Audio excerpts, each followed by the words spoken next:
What's wavy? I'm Mo Vibes, and I would like to personally thank you for your time. If this is your first time joining our channel, thank you. I don't know how this upload came across your feed, whether it was recommended to you from someone else or if it was shared to you by someone else. But however you got here, I'm glad that you got here. And if you love the vibes, you love the aesthetics, and you love the feelings that you get here, make sure you hit that notification bell so you never miss an upload. And more importantly, hit that subscribe button so you can become a member of our community.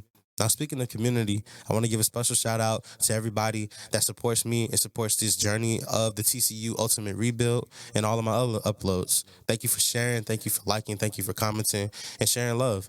The only thing I'll ask of you is this. If this content is a blessing to you and it's adding value to you, make sure you share it with somebody so we can keep the motivation and the trend going.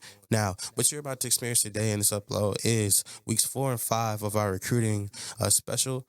And we're going to be diving into the 247 Sports recruiting database to try to find some gems and some prospects that, hey, that can add value to our team. Now, the goal is to build the most complete TCU recruiting class that they have had in recent memory. And the goal is also to find some gems. Now, the best part about this game is the recruiting in college football revamp, and I look forward to sharing that with you. So sit back, relax, and enjoy the show as I welcome you to this upload. Thank you for watching.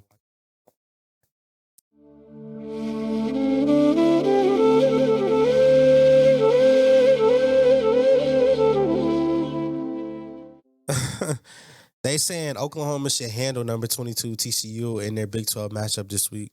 Next. Fight until hell freezes over. For decades, it's been the rallying cry of the fearless.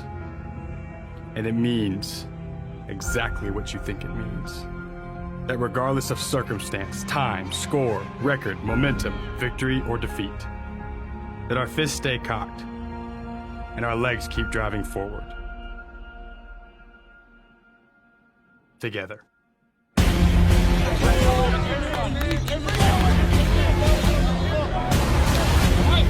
put a chip on your shoulder.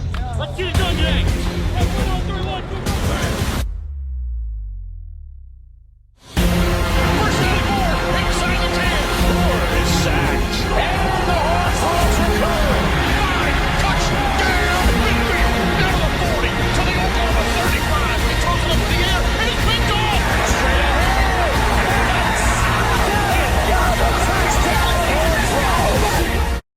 You're chilling with your boy, MOONVIBES, and you know I got to say it on my chest.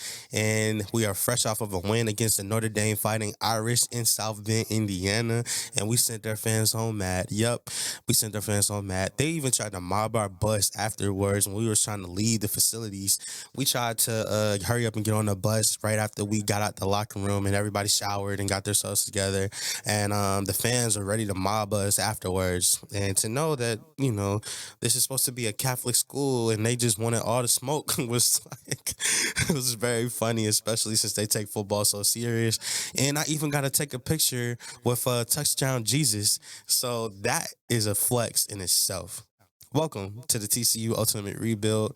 I am your host, Moon Vibes, and as you can see, I'm on one after that win. My team is on one too. In fact, so much that I gave them the week off. We are fresh into a bye week, and we're actually in week 4 right now, about to be into week 5 very soon. We have some awards to give out.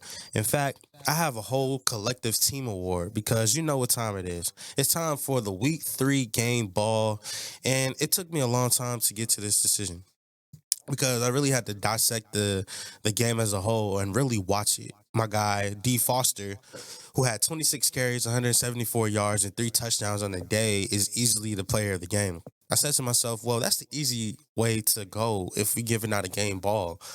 But the hard way to go is to really put it on the tape, and that's what I did. And Coach Moon Vibes got a chance to really look into the mirror and say, my team wouldn't have been in a position to win this game if it wasn't not for my defense. So, week 3's game ball against the Notre Dame Fighting Irish, who went from number 7 all the way down to number 14. And I have a special surprise for you in a second. But the TCU defense for our Horned Frogs gets a collective game ball. All of y'all. For us to hold them to 3 points, I'm going down their stats right now. Ian Book had 10 for 14 for 103 yards, no touchdowns. We didn't get any interceptions, but the most important thing to me, when we came into the game and we did the scouting report said that we had to stop Kyron Williams. And it was more important to stop Kyron Williams than it was to stop Ian Book. So much so that we took it personal, and Kyron Williams had a 1.1 yard average in carries. His longest carry was 20 yards. He had 6 carries for 7 yards on the day. That just proves to me that our defense really took it personal. But for us to win the line of scrimmage on the offensive line and the defensive line throughout the course of the game and allow our linebackers to flow, our safeties to come down and make plays, it was a sight to see. And I am definitely glad to give a game ball out collectively to the whole TCU defense. So congratulations to y'all. I'm going to clap it up for y'all, bro, because y'all really deserve it. Held them to 3 points. 3 points, no touchdowns given up. Now, the big surprise that I had to tell you is the TCU Horned Frogs are now in the top 25.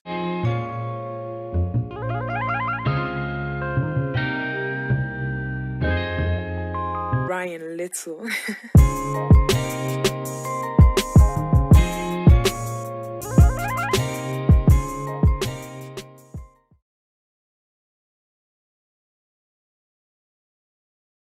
Take a look at the top 25 polls, and they're still the same.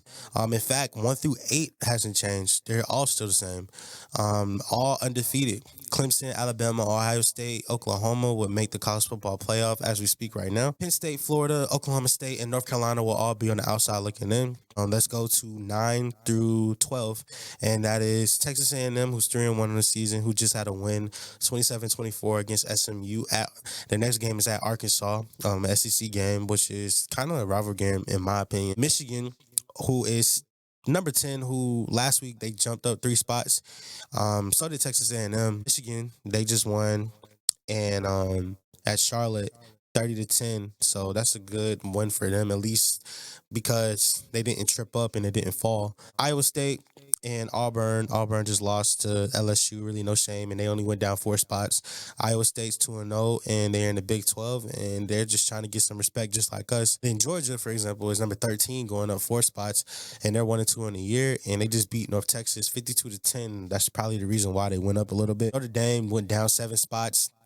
3-1 on the year, and they just lost to us. Self-explanatory. I don't want to rub the wound, salt in the wound. UCF 2-1. Their next game this week is coming up against South Carolina. Then Memphis. Speaking of American, Memphis is 3-0, and they're still trying to hold tight to the American Conference lead right now, especially since they haven't played any conference games. 38-19 was a win against Arkansas State, and they have a bye week next week. Utah is number 17, and they went down some spots. They're 3-1. They lost to BYU, and I called it. I said I was going to take BYU in that game, and BYU ended up winning big, 56-25.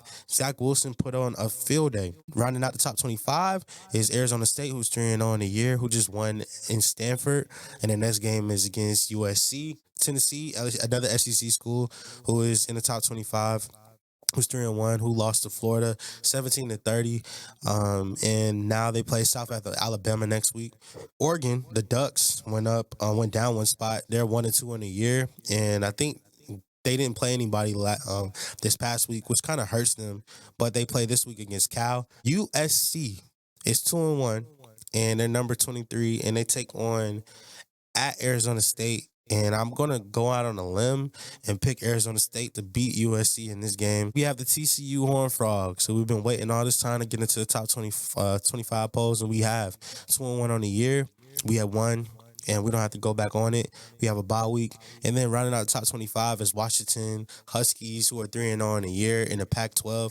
And they just won 38-14 against FCS West, and that's really not an impressive win. But they got three wins, no losses, and that has to count for something. That is the top 25 polls brought to you by College Football Revamped.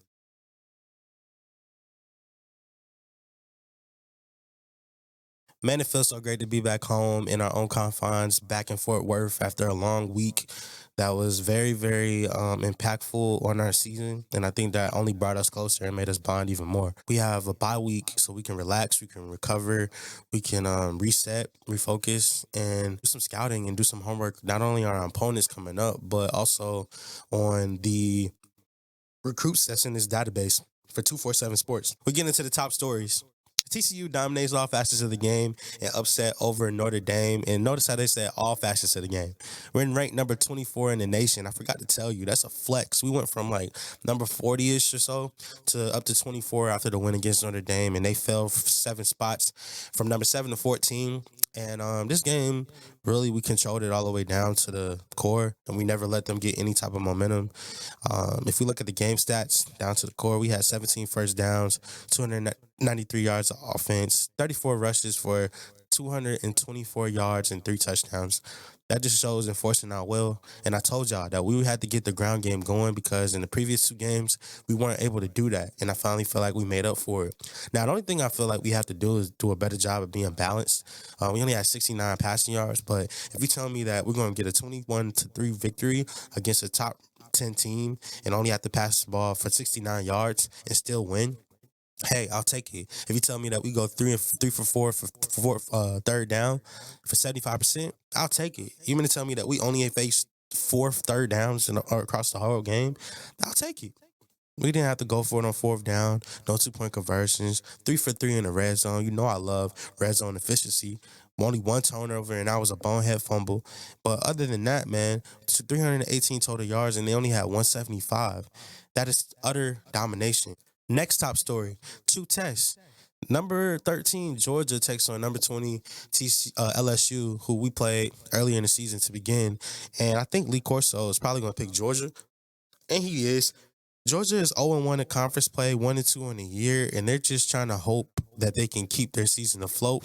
But the fact that they're number 13 and they have 2 losses already just showcases to you the power of being in the SEC.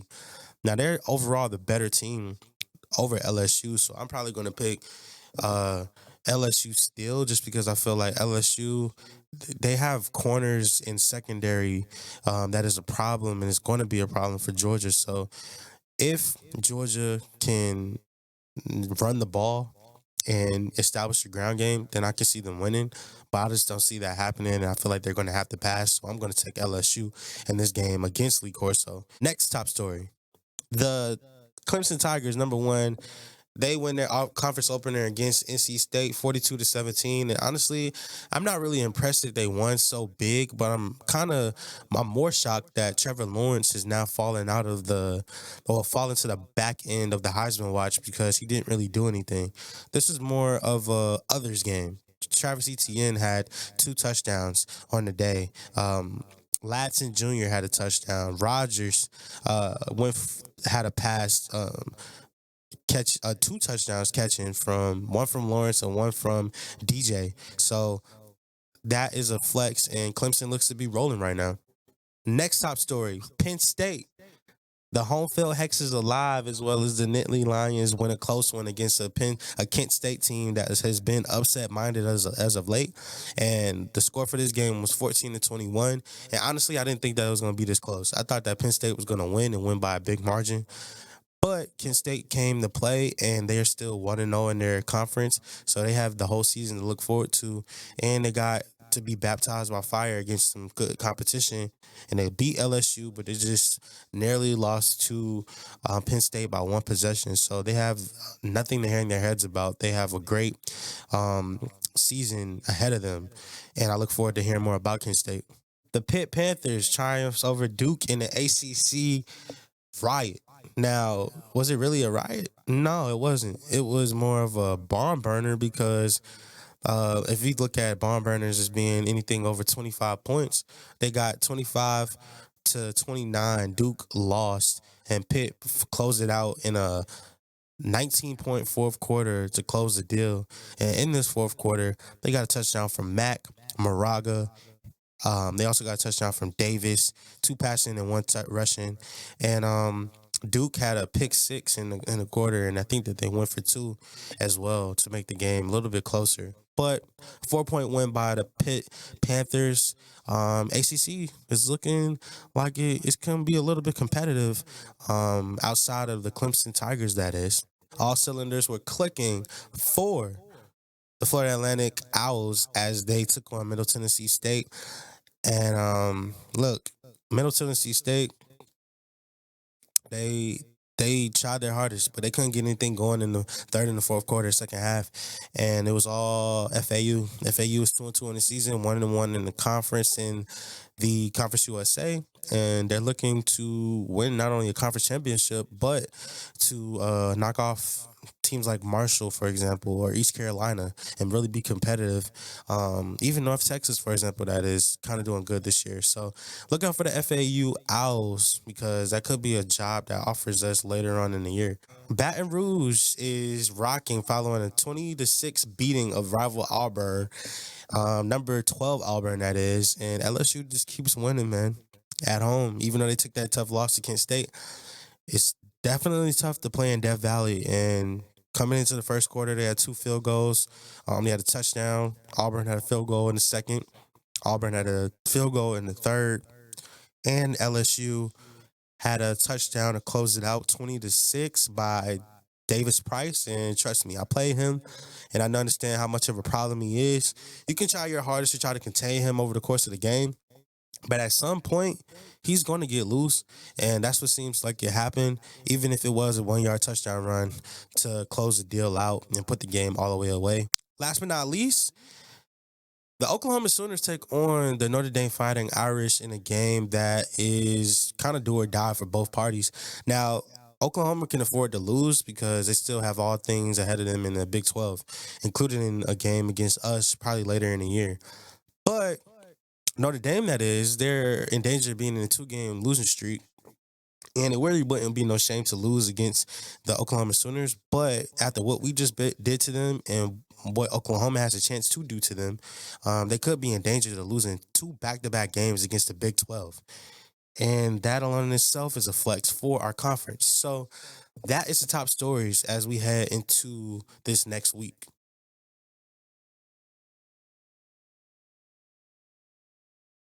Now we look at championship contenders, and look at us.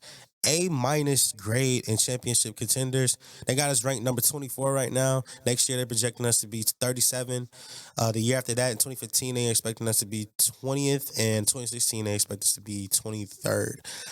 Now, for more context, I'm playing with the 2020 rosters, of course. But as you can see, my defense is a 92. So it was more than in their capability to step up in the way that they did, but we just needed something from our offense, and maybe that might just be our philosophy, that we just need to depend on our ground game and limit turnovers as much as possible just for us to have a chance, and just hope that we can fine-tune and get some great wins. But that is the championship contender and the 4-year outlook of championship contenders. They got some good teams up here. Only Clemson, Alabama, Ohio State, Oklahoma, of course. But then the next wave, Penn State, Texas A&M, Georgia, and Florida. North Carolina, Michigan, Ohio, Iowa State, and Auburn. Notre Dame, LSU, Oregon, Oklahoma State, Arizona State, Tennessee, USC, and then TCU. If I look at it, I think that is 4 to 5 teams in the Big 12 that are ranked above us or in that range with us, in that A to A- range, that are in championship contenders that look to be competing with us for the next couple of years. So this is what we have to look forward to. And I like looking at this because I like to see what my competition is way before we even get into signing day later on into the year. So that is the championship contenders presented by Nissan.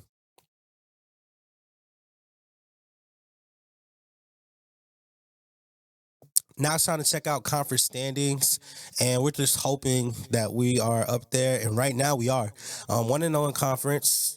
There's only been 3, 4, 5, 6 conference games so far. And Oklahoma's leading the class right now. Kansas State is right behind them, 3-1, and we are right behind them, 2-1 on the year. A .66 percentage right now, and we just got to be happy that we had a conference win against Texas Tech, which is looking good right now, especially since Texas Tech is 0-1 and they're 2-2 on the year. They have a high-flying offense putting up 112 points per game, but their defense is just suspect, giving up 92 points, and I think that is third highest in the conference, only behind West Virginia, who gives up 131, and Texas, who gives up 101 points so far. That is not good. Now we look at Oklahoma State, Iowa State, West Virginia, Texas Tech. They are the teams that are behind us. Oklahoma State and Iowa State are ranked higher than we are, but we have a higher ranking even because we played a conference game. We just have to bank on we beat these teams and beat them handedly. I look forward to those games. But that is the conference standings according to College Football Revamped. Let's check out this Heisman Trophy preview presented by ESPN College Football and Nissan. Justin Fields, who's been catching a lot of slack, man, he's number one, and he solidified that number one spot. Last game, he had 18 for 32, 272 for 12 carries, and then 56 yards for 3 total touchdowns against FCS Southeast. And honestly, I mean, he should do that against FCS competition, but it probably was a blowout. I wish it was. So he probably didn't have to play the second half. So they probably just benched him. So that's the reason why his stats weren't super through the roof. But coming in behind him is Najee Harris out of Bama, who had 23 carries, 137 yards, and 2 touchdowns on the day. All-American Najee Harris. Then coming in after him is another running back, Caden Remsburg out of Air Force, senior, 5'9", 185, out of Newton, Kansas, who went for 23 carries and 130 yards for 3 touchdowns.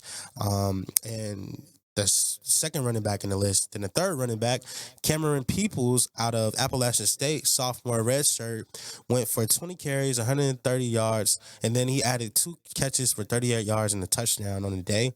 And that is impressive out of Appalachian State. Impact player number 6. And then look at Trevor Lawrence, who's falling fast. He only had 6 for 6 for 52 yards and a touchdown. And it doesn't look like he is injured or has an injury tag. So I don't know if the game was just so out of hand that they just didn't have to play him, or if they just depended on the run game so much that they didn't really need Trevor Lawrence to do anything too special. But as you see, that is the Heisman watch. But one thing I want to see real quick is Justin Fields. On the year so far, he has a 115.8 rating, 53 completions, 109 attempts, 99 passing yards, 5 touchdowns, 1 pick, 174.8 average, and a 48.6 completion rate. That is bad. But he only averages 27.3 attempts per game, and he's been sacked 6 times. So his numbers, as far as completion percentage, are way more to be desired. But because he runs and his running game is so effective, I think that's why he's up there. Najee Harris, on the other hand, has 53 carries, 302 yards, a 5.7 yard average. Average yards a game is 100. 8 rushing touchdowns, and 6 broken tackles and 0 fumbles. That's flex for Najee Harris. Then I want to see Trevor Lawrence really quick. Trevor Lawrence's rating is a 157.6, 36 for 61, right around like 50% or so, 59%, and 6 touchdowns, 1 interception, and his sacks is way less. And average attempts is actually less than Justin Fields. So, as you can see, Trevor Lawrence is not playing as bad as far as completion percentages, but because the games are so far out of hand, he just doesn't have the time or playing time enough to put up the stats and the numbers, because the ACC games are just not competitive. As you see against the NC State team that I might have to do a rebuild with one day. But that is the Heisman Watch presented by Nissan.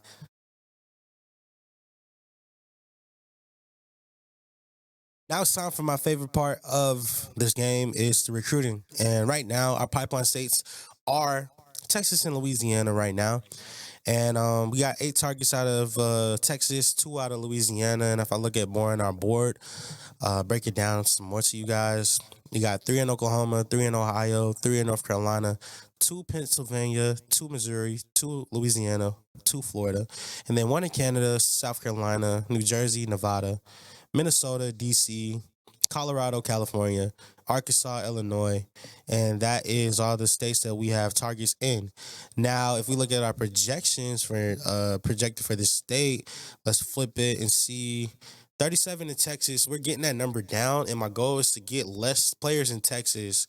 Not that I don't want it as a pipeline state, because I do, but I want to expand our territory and really add more pipeline states to us so we can have players coming in from Florida and New Jersey and Ohio and Cali and just states that I feel like can put out good blue chips prospects like Ohio and Pennsylvania.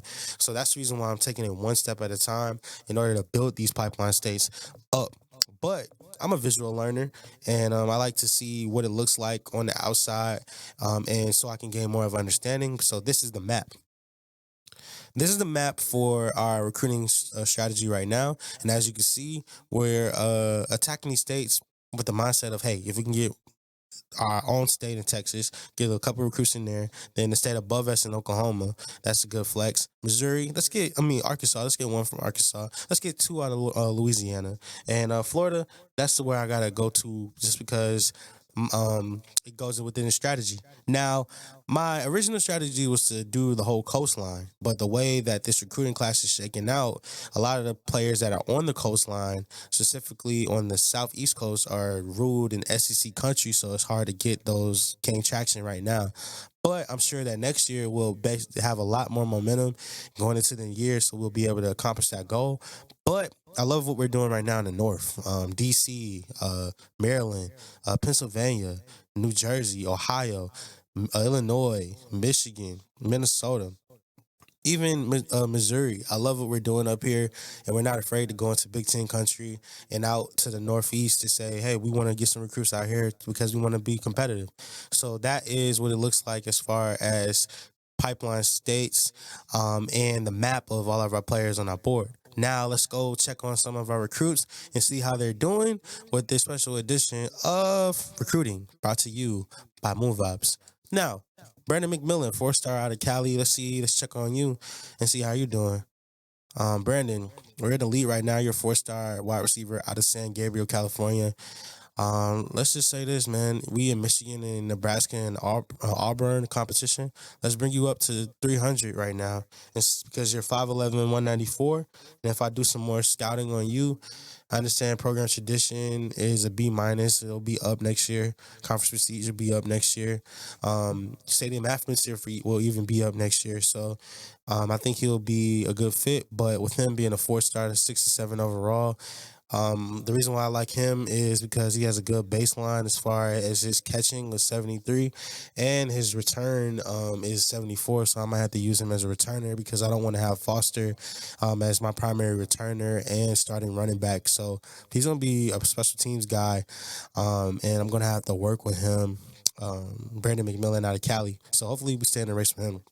Now let's go take a trip, since we out here, to Nevada and check on James Fagan, 3-star running back out of Nevada. And how you doing today, James? James and I are kind of beefing right now because we're number 7 on his board, but that's better than what we were before. And James, number 28 out of Battle Mountain, Nevada. And let's just keep it a buck, bro. I think that not only before I do that, before I even add points to you, are you scouted? You're not. +1 overall. Running back with 89 speed, 86 acceleration. He has 62 impact blocking. That's underrated. 71 route running, and he has a 68 release. That's pretty solid. Jumping 75. I don't expect him to jump through the gym. But the fact that your elusiveness is a 78 and your break tackle is 72 shows me that you can get off the block. But spin move 83, that's going to be a cheat code. And juke move is at least solid, decent. I think he's a 3-star running back. 3 stars. So number 28 run back in the nation is a 3-star. that shows me that the recruiting class for the running backs is very top heavy. Very not so top heavy as far as there's not a lot of recruits in the 4 and 5 star range. So he might be a gym prospect for us, meaning that he might not be a whole gym as far as the cha-ching and he get the gym, but he might be somebody that can come if we can stay in competition with these Pac-12 schools that seems to want to pry him away. But then if I look at his bonus points, he cares about proximity to home and program tradition more than anything. So what I'm going to do is I am going to get in a race with him. I'm going to put 155 on him. That's because that's what his bonus is, just so I can see if I can get a little bit more traction. Now, since we out west, let's try to transition a little bit further to the east and stop in Colorado where we have a chance to check out Chris Smith, a 4-star wide receiver, and check on him. Chris, we in the lead with him. He's a 4-star, 200, and I might have to increase my wages for him to 300. Just so we get into the week and I get some players out west. 6 foot, 211, Chris Smith. Honestly, program tradition, proximity to home is what he cares about the most, and stadium atmosphere. But Chris, let's just be honest, bro. Let's just be honest. Where are you at? Chris Smith. You're the number 23 wide receiver. I will take that. You're a 4-star. And to be honest, you got 97 acceleration. That's the reason why I scouted you in the first place. 97 acceleration with 91 route running. That is a combo that's a cheat code. And 91 carrying, I might have to use you in jet sweep motions and use you as a wildcat runner. I just have so many great plans for you. So I just hope that you should take me in consideration. And so much so I'm going to add like 15 more points on you just to show you I love you for real. Then while I'm at it, I might as well scout these players right now. +3 overall for Zach Thompson. And he had an upgrade. He's a solid wide receiver. He's not anything too crazy, but his bonus is very beautiful. Another +3, a 77 speed, 82 acceleration. What is his height and his weight? What is potential deal breaker out of Fort Stockton, Texas? And his potential deal breaker is pro potential. So you don't think that you're going to be able to go pro here. That's what you're going to tell me. So it's a deal breaker and you choosing Baylor. 6'2", 171. I'm going to stay in a race with you right now. And I'm going to add probably like 50 points to you just because. And I'm going to add Zach Thompson. I'm going to add probably 50 points to you right now just because I'm running low on points. And Adam Reese, you are another 4-star wide receiver out of Weatherford, Oklahoma. And you're 6 foot, 193. I got to scout you to see if you're really built like that. And you're already scouted. You're 69 overall. And you're probably a better baseline than these other 2 guys, Zach Thompson or Keith Lane, or maybe even Jamal Love, but I still got to scout him real quick. Let me see. He's -2, so he's a 64 overall, just like Keith Lane. And if I'm going off of it, I don't want a wide receiver that has 77 acceleration. That scares me, especially on this college football revamped. Adam Reese, your bonus is only 190, so I don't really feel like you could be somebody that I can stay in a race with. And I have a +180 though, and you're competing with Arizona State right now, +180, that's a bonus. +200, +175, +235, +235, +240. And I think these are 4-star prospects. Yeah, 4-star, 3-star, 3-star. So we have to prioritize 1, 2, 3, 4, 5. And I'm going to put, let's see, 200 on him. And so that is my wide receivers right now. So let's go back to the map and let's get back to it. Let's go check on our recruit in Minnesota to see how he's doing out of Hastings, athlete Steven Richardson. Steven, tell me how you been, man. 3-star running back, 3-star athlete, and I think I can use him as a running back, maybe 6'1", 207. But I still got to scout him to see how he is. But right now we're number 6 in the race with him. And I think that we are slowly approaching plus territory. He cares about pro potential, proximity to home, and playing time. And that kind of makes me nervous, especially when he says pro potential and proximity to home. And then when I look at the teams that's actually interested in him, Iowa is probably his most likely fit. But the fact that he has three Big Ten schools and we have a +405 shows me that we still have a chance to get him. So what I'm going to do is Mr. Steven Richardson, just because I need a player in in Minnesota. I'm gonna scout you first. And like I said before, you can play a little bit of everything, bro. You can play running back, and that's what I look at you as. I'm look at you as a running back. I'm also going to look at you as a returner, possibly. I know you're not going to be able to play any lick of defense, so that is not going to be something that we are going to find on our team. You being on defense as an athlete, but you're somebody that I need desperately on our team. So I'm gonna add 100 to you just because. So we got our recruit out of Minnesota. Now let's go a little bit further south and let's go to Illinois and McChesney Park out of John's Bones Jones. Right now, John, we are out of the race with you, and you want to go to Nebraska, and we can't force that, bro. We're 1,000 points behind, and I don't even have enough points to do a lock break right now. And quite frankly, I wouldn't want to do a lock break because you probably still pick Nebraska or another. You probably still pick Nebraska over us anyways, even though we have a good playing style, television exposure is good, and our program tradition is good too, enough for you to have a 255 bonus. But if I look at the scouting point, you would be probably a running back too. You can play defense as well. Solid man coverage, solid press, very solid on defense as far as a cover guy. But because you want to go to Nebraska, it kind of turns me off for you, and I'm adding 300 points to you every week, and I can use those 300 points for somebody else. So let's get rid of him off of our board, and let's go take some other pit stops. And while we're here in Illinois, we don't have any others, but let's go a little bit further to the west, and let's go to LeMay, Missouri, and check out Jim Carter. And Jim, we went up some points with you, Jim. You had a JUCO 6'2", 176 out of LeMay, Missouri, 124 cornerback in the nation. And you're just not getting the love just because you had a JUCO. That's the reason why. And I really do feel like you could be a problem. But let's scout you to see if we really are a problem. You are a problem. 79 man, 79 zone.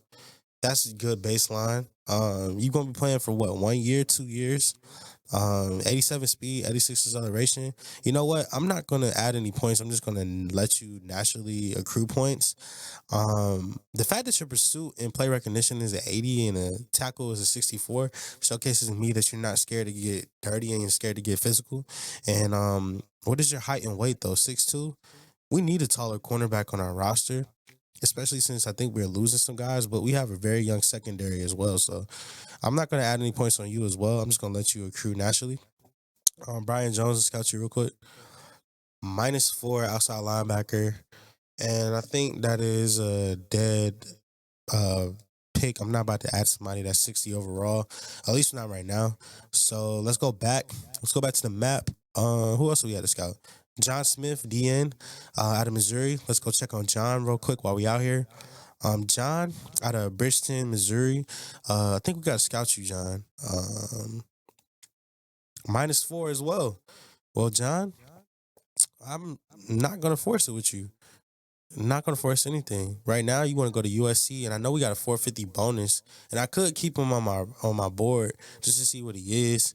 But the thing about it is just that, like, even if he has a +6 overall jump up, +6 overall jump up, that's +12. You'll be a 72 overall. You'll be that by your time you're sophomore going into your junior year. Then junior year, you'll be 72. You think going in pretty much into your senior year, you'll probably only be an 80 overall as a DN. So you'll probably be a backup DN. Could we use you? We could. We can't teach 6'7". But are you going to choose us over USC, though? That's the question. So, John, I'm not going to offer you anything yet. I'm just going to keep it safe with you. And now that I got you scouted, let's go a little bit further south to Arkansas and Bella Vista. Free safety Kyle Allen. Kyle, what are you talking about? Right now, we're in a race with a Baylor right now. And, Kyle, I have a feeling that you're just going to be a gem, bro. I have a feeling. Yes, sir. Kyle, 70 zone, 70 man, 80 press. That's a good baseline. 74 tackle, hit power 71. Pursuit is a 74. If I'm being real, there was a corner that we looked at earlier who was on my board, Jim Carter. Jim Carter is another player that I'm interested in. But if I'm just being honest, this corner right here, who was it? Which one? Which corner was it? Oh, free safety. My bad. It's a free safety. He's really solid, and I'm not gonna say he can come in and replace Trayvon Moehrig, but the fact that you got 84 agility already, 90 acceleration, that's a great thing to work with.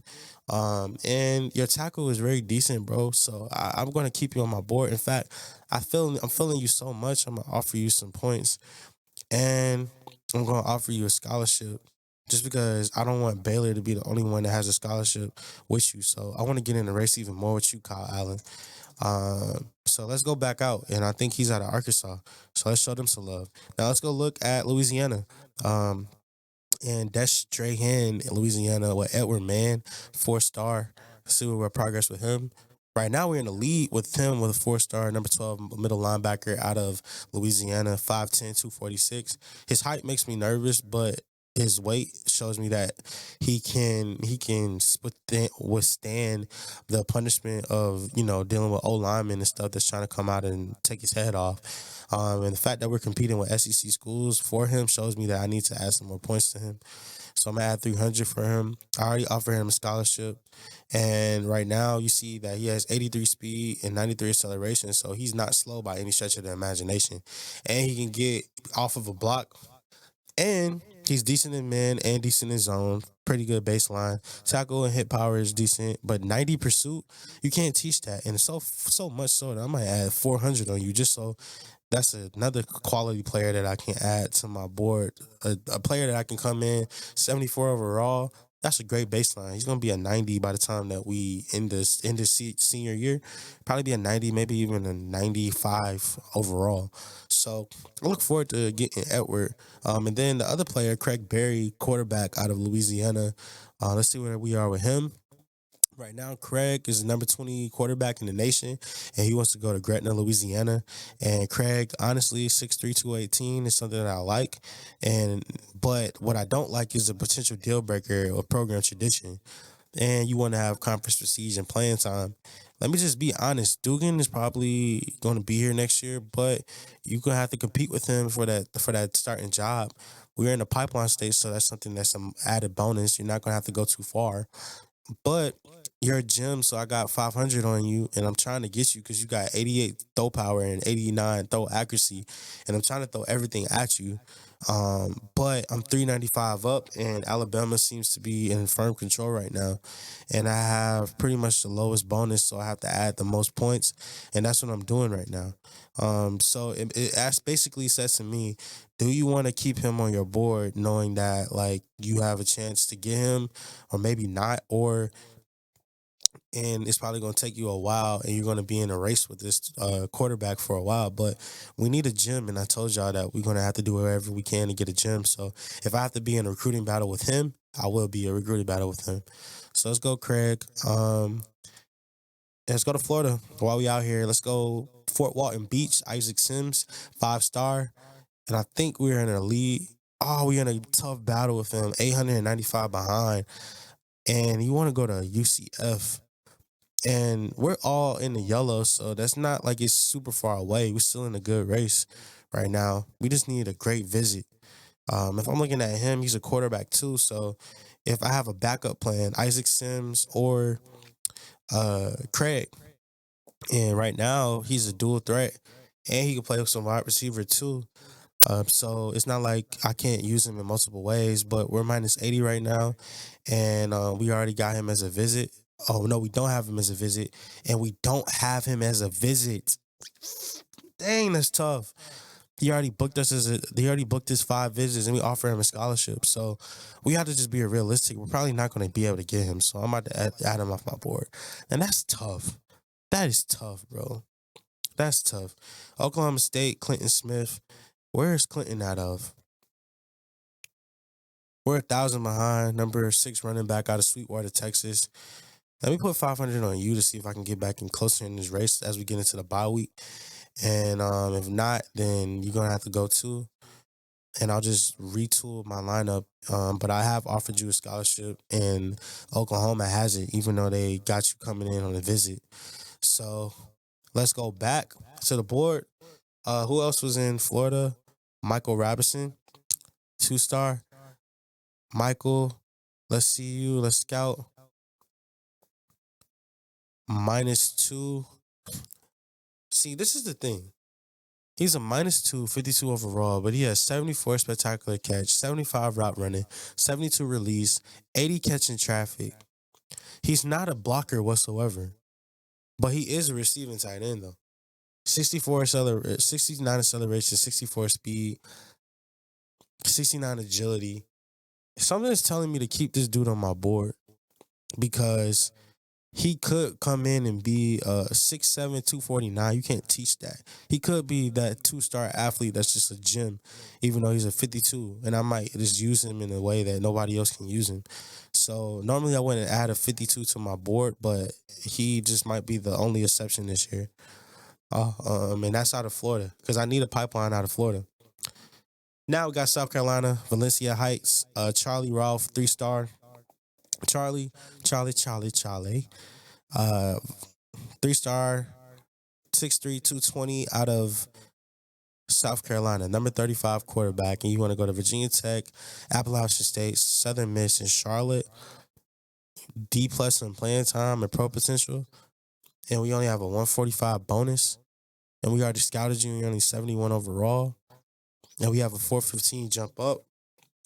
If I'm looking at this Charlie, I don't know if I'm really sold on you yet, but I'm going to stay in the race with you just because I feel like we could have a backup quarterback on our roster. But you having 87 throw power and 72 accuracy just makes me feel like you're not going to progress in the way that I want you to as far as your accuracy.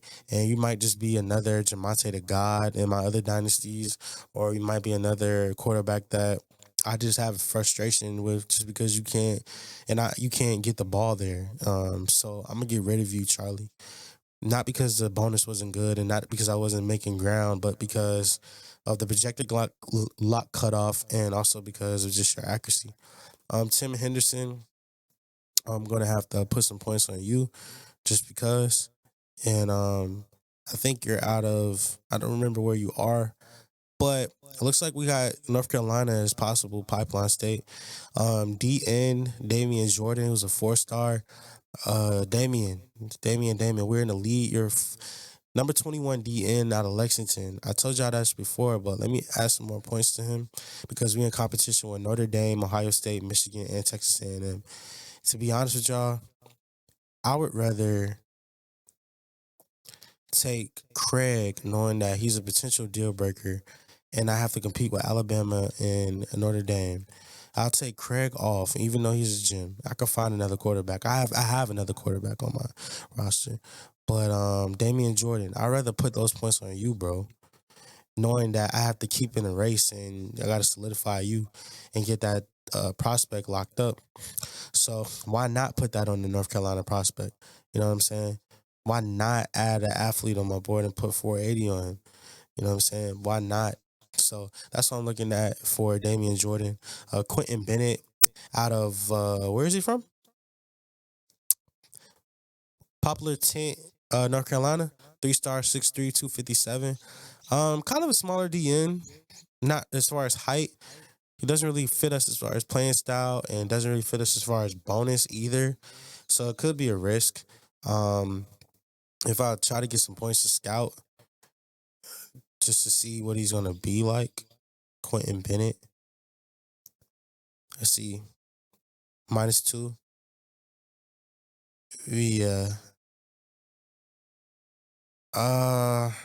He would be a player that could come in and just be a filler, but he wouldn't be better than, if I really being honest, he wouldn't be better than Damian Jordan. Damian Jordan would be the starter. And he's not better than Joey Cantrell, another 4-star. So if I really have to be honest with myself, yeah, I can have another DN come to my team, but at what price, though? Is he going to actually play, or is he just going to be another player that's stuck there? I mean, it looks good for depth. It looks very good for depth. But as far as bonus, I don't know if I'm going to be able to compete with the Kansas State, who's everybody seems to be down except for us. So I might just keep him just for right now, just to keep that pipeline state. Cole Hill, middle linebacker, is another player that I'm looking forward to. 3 stars out of Cherryville, North Carolina, 45, middle linebacker, 6 foot, 234. That looks a little bit prettier. A little bit prettier. And since I don't got points to scout, I'm gonna take you off and I'm gonna add points to you just so I can scout you. Linebacker with only 60 pursuit, it does not look good to me. But if I look at it deeper, he has 83 power moves, finesse move is 82, and block shedding is 76. So what if he was not a linebacker at all? What if he was a defensive tackle, for example? I can move him to defensive tackle, and maybe, I know it's crazy, 6 foot 234, but we can put some weight on him in the offseason, and maybe, just maybe, we'll look at another linebacker and maybe just keep him on the board for right now. So I think I scouted everybody, and in North Carolina, I did everybody from this far out. And then now I'm about to go to advance to the next week. And we're about to see how these recruits progress. I'm about to see how these points shake up, who we can stay in a race with, who we're not going to be able to compete with, and then fine-tune my board and keep going. Right now, we got 29 recruits on our board, and we're going to advance the week because after this week, we play Oklahoma. So Notre Dame had to play Oklahoma, and now we play Oklahoma at Oklahoma. So I'm looking forward to that, and you should be too. This is TCU Football Ultimate Rebuild.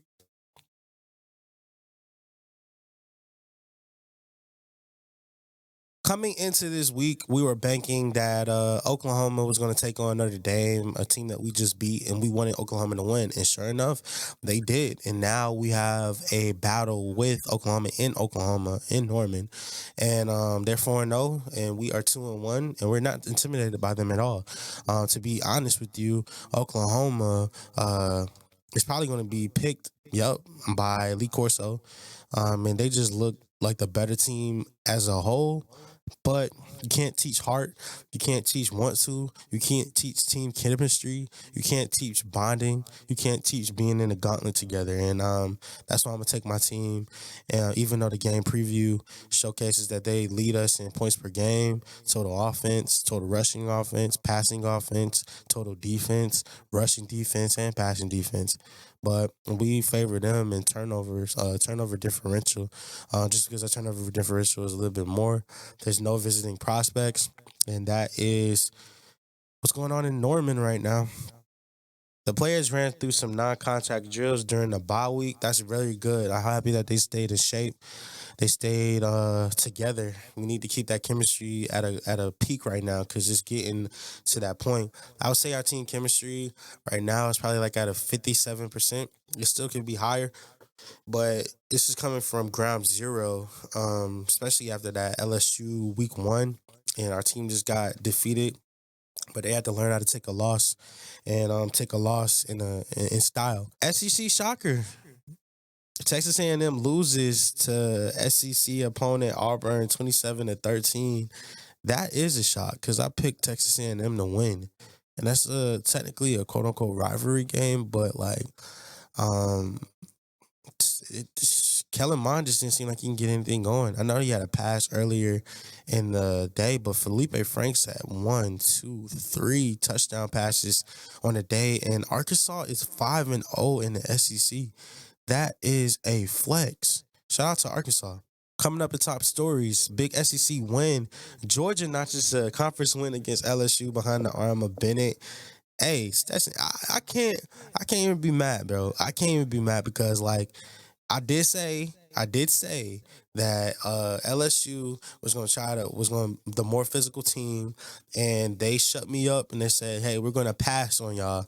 And the fact that you gotta pass 1 passing touchdown, 2, 3, 4 passing touchdowns on LSU's defense, bro. Hey, much respect. Now I see why Georgia is ranked number 11. Next top story.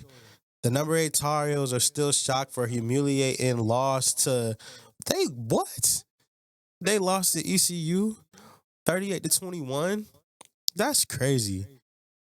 ECU just put up points galore in the second and third quarters, going crazy. They must have got the ball back at half. Actually, no, they didn't, and they didn't get the ball back. They came out and scored early, two touchdowns, to go up 14-0, and then ended the half at 21-7. Then from there, it was game over. The UCF Knights look forward to opening American play against number 12 Memphis. That is a great game on the docket this weekend. Number 12 against number 24. Lee Corso is picking Memphis. Yeah, I got my money on Memphis too. And I just think it's just because they have a better defense, and I think that they will win the turnover battle in this game and probably win in rushing. Just to be honest, that's who I'm picking in Memphis game. But it's going to be a good top 10 matchup. Top 25 matchup, I should say. Ohio State celebrates going 1-0 conference play against Wisconsin, and they won 30-17. Justin Fields had the one touchdown rushing, and the rest was handled by everybody else on Ohio State. Ohio State is 5-0 and number 4 team in the nation. Then next, Stanford moves to 2-2, 1-1 after their drubbing of Washington State. Man, how much did they beat them by? 45-14. Dang, didn't we see that score earlier? Or it was 44-14 with Georgia and LSU. Wow, Stanford, y'all were mad after taking that loss to Arizona State. Y'all came out with a big dub against Washington State. That's great. Hawaii, Fresno State lifts its Mountain West record to 1-1 with the close win over Hawaii. They won with the score 38-35 in a real shootout in Hawaii. And they both was going crazy in the second quarter and in the fourth quarter. Hawaii is 0-4 and might be a coaching destination that offers us after the year. And Fresno State, meanwhile, is 4-1 on the season. And that is what we can expect as far as the top stories going into week 6. Now we check out the Nissan Heisman Watch, and Najee Harris is at the top of the Heisman Watch right now. Last game he had against Ole Miss, 21 carries, 181 yards, and a touchdown. This man is a beast. Remsburg out of Air Force is continue to go up. He had 35 carries for 211 yards and 2 touchdowns. A white chocolate running back going crazy yet again. Speed back. With the option the way they run like that, it's not surprising. Cameron Peoples, rounding out 3 running backs in the top of the Heisman Watch is crazy. He had 20 carries, 106 yards, and a touchdown, and then 16 reception yards, receiving yards, I should say, for a touchdown.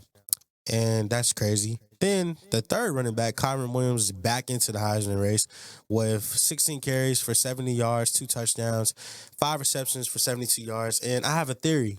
I think he's getting back into the Heisman race, not because he's good, for real, or playing great this year, but because they're always on national TV, so the public has no choice but to see him all the time. And to see him work is going to make him elevate in the Heisman race. It's because there's no way after our game that he should still be in consideration. Justin Fields is dropping out, so we could see a situation where there's nothing but running backs in the Heisman race right now. And he went 14-31 for 147 yards, 10 carries, and 31 yards and touchdowns. And in this game, Justin Fields is nowhere near as accurate. That is the Heisman race presented by Nissan. Clemson, Alabama, Oklahoma, Ohio State round out the top 4 as we see. Clemson plays at Syracuse. Alabama plays at Georgia State. No, they play at home against Georgia State. Oklahoma plays us, TCU, at home. And Ohio State plays Northwestern this week. And that's a trap game for Ohio State, to be honest. Then 5 through 8, we have Penn State, Florida, Oklahoma State, Michigan. Penn State takes on Indiana, a tough Indiana team after a bye week. Hopefully they prepared. Florida is taking on Arkansas, and I'm going to put my money on Arkansas just because Arkansas is hot, and Felipe Franks is probably going up against his former team. And I just look at him being able to snipe them. For the Gators, taking the first loss is my prediction. Oklahoma State is ranked number 7, and their stands put. They play Kansas State this week after a win 42-37 against West Virginia in a high-scoring shootout. Michigan had a bye week and take on Minnesota. They're 3-1 on the year. Iowa State is won 31-9 against Tulsa, and they take on Texas in a battle that could be a shootout in the Big 12 this week. Then Auburn had a bye week, but they take on Ole Miss in a game looking to bounce back after a tough loss against LSU. Georgia is 2-2 in the year. They won 44-15, my bad. And they play at Tennessee, number 19 Tennessee. And that is a game that I am kind of looking forward to just because it's a rivalry game.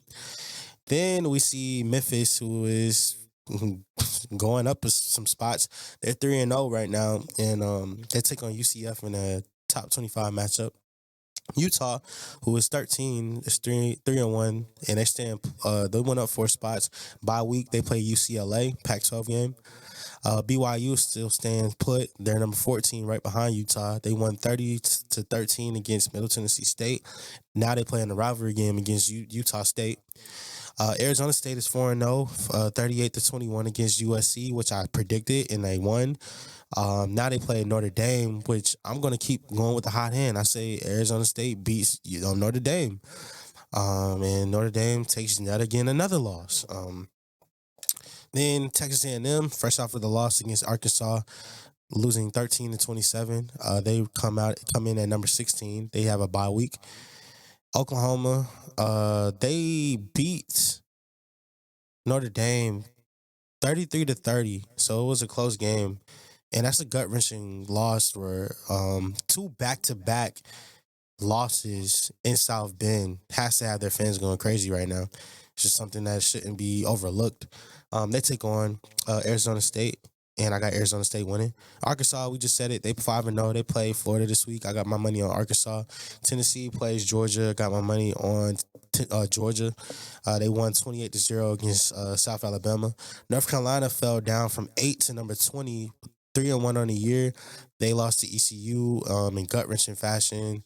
And gut-wrenching just because it was a blowout, 38-21.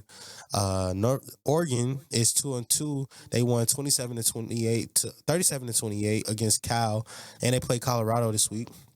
Yeah, North Carolina plays Virginia Tech. I forgot to say that. TCU, we play at Oklahoma, which is kind of already self-explanatory. I don't have to go into that game. Washington, 4-0. They won 35-7 against Arizona at Arizona, and they take on Cal. I put my money on Stanford. They take on Stanford, my bad. And I put my money on Stanford to beat Washington. UCF, they're hoping to beat Memphis this week in a top 25 showdown in an American. And rounding out the top 25 is Virginia, 3-1. They won 31-14 against Pitt, and Ball State is their next opponent. And that is the top 25 coaches polls presented by ESPN.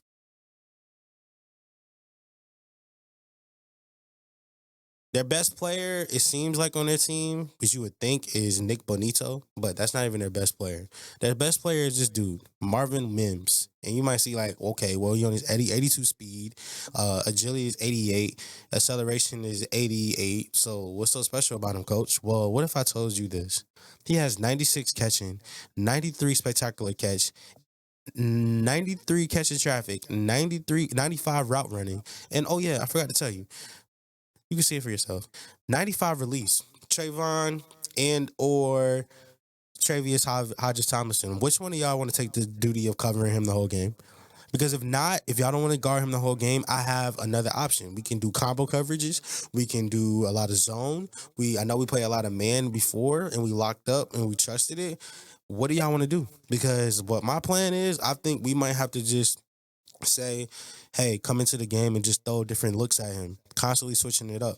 If they choose to do a lot of quick passes and stuff, we might have to man up underneath and then constantly shadow him and play over the top.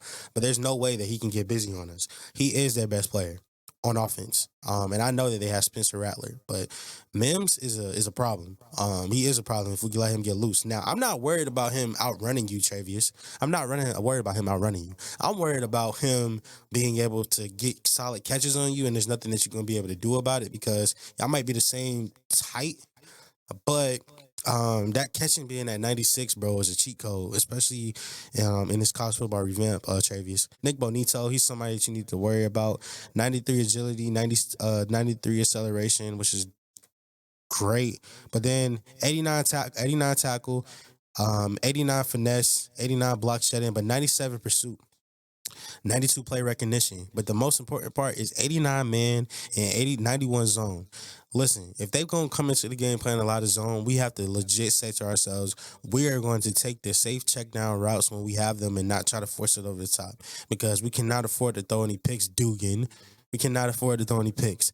89 press. That shows you that he can lock up with our wide receivers and or tight end and or running backs if we choose to. So it just depends. It just depends.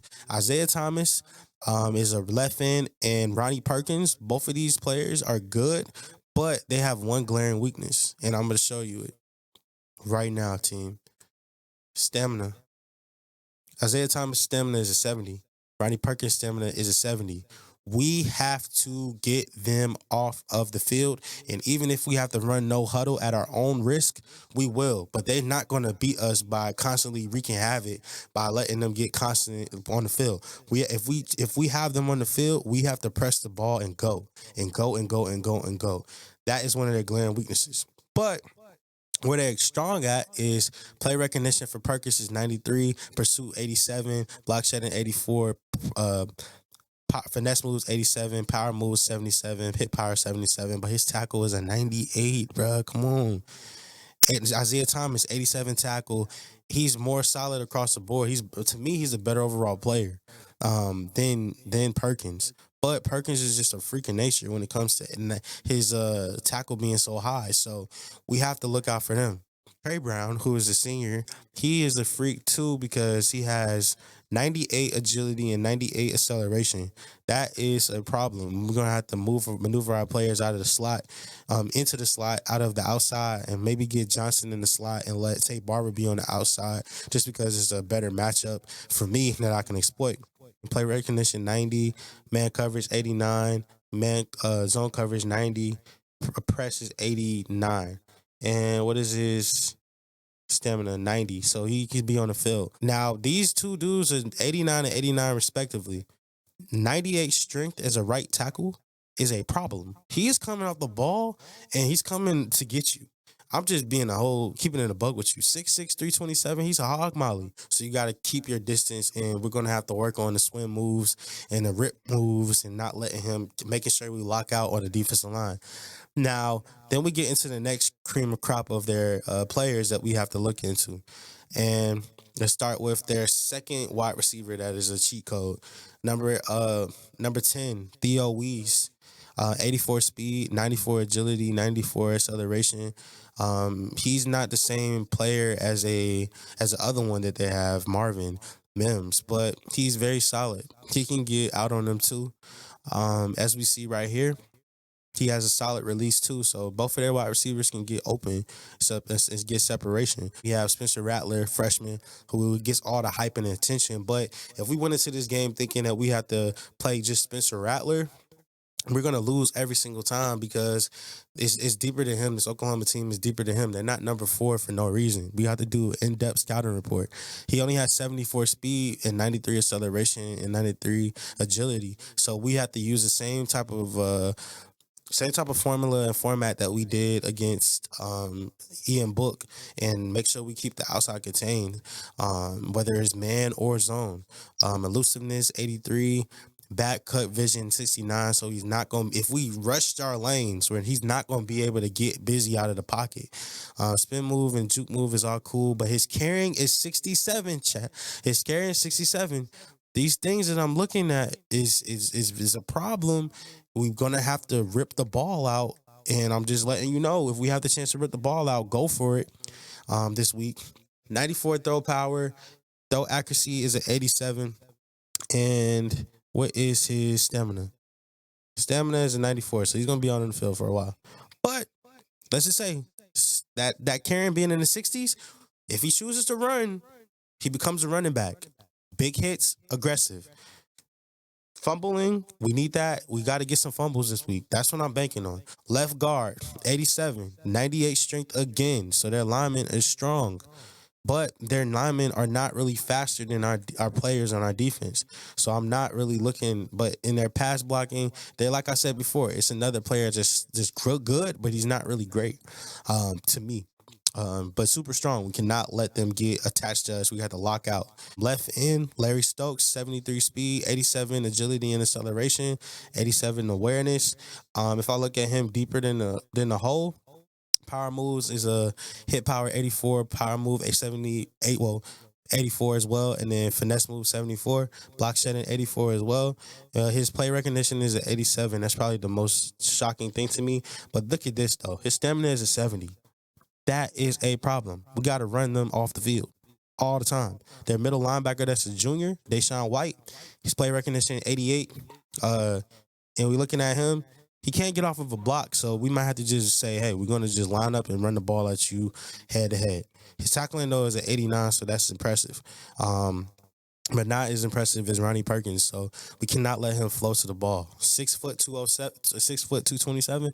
We got to understand and know who we're dealing with and know our personnel that we got. They have a lot of 87s on their team. In fact, a good portion of their team is all above 80, so they got players, right? Laren Turner Yell Jr.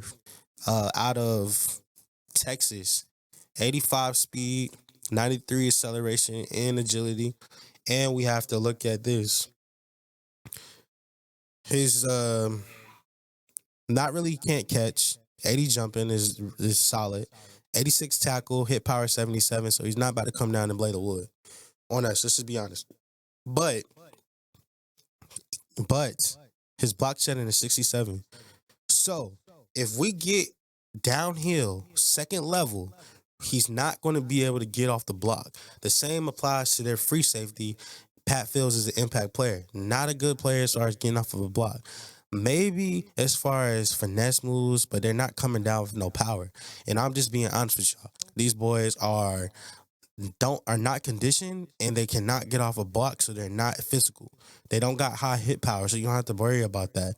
So pursuit and prayer recognition, though, they're smart, though. They're the reason why they're number 4 ranked in the nation, number 3 in the nation now, is because of the fact that they're a smart football team, coached by a very smart coach that puts them in a position to win.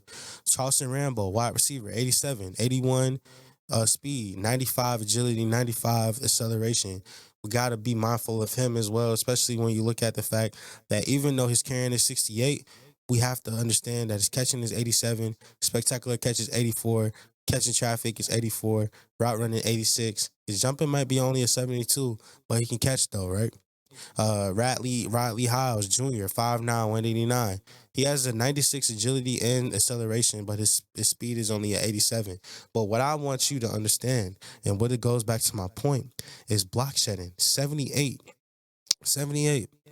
Like, he's better than Fields and Turner Yell, but he comes down with that thunder. And out of all their players, he's probably the one that we have to pay attention to the most because of pursuit, play recognition, but he could come down with that thunder more than the rest of these guys. There's 2 running backs, 5'9" and 6 foot. This dude is 6 foot, 246.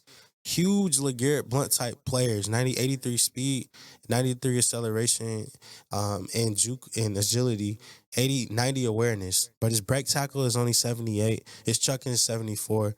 And he's more of a back cut kind of guy. He can get busy on jukes, and his carrying is solid. But he's not really a catcher out of the backfield, so we don't have to really worry about that part.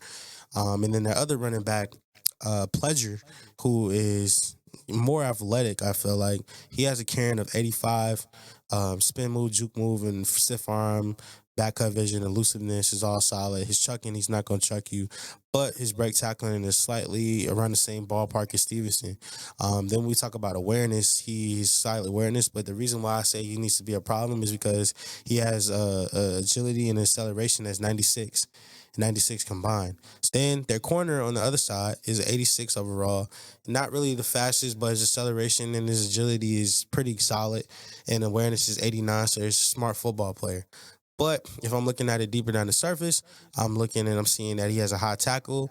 His hit power is not coming in too special. Power moves, finesse moves. Finesse moves is 83. So they can get off of a block from finesse moves, but not if you lock up on them and hold the blocks. So we're going to have the same game plan that we did against Notre Dame. Holding the blocks, holding the blocks, holding the blocks, holding the blocks. Pursuit and with Trey Norwood is 84. And then we have man coverage 92, zone coverage 92, press 92. So he is a solid corner, a very solid corner, and a senior, hard hitter. So, and I don't even have to keep going down the scouting report. Y'all really see their top players all over 86, even Theo Howard, who was a senior. We have to out-physical these dudes.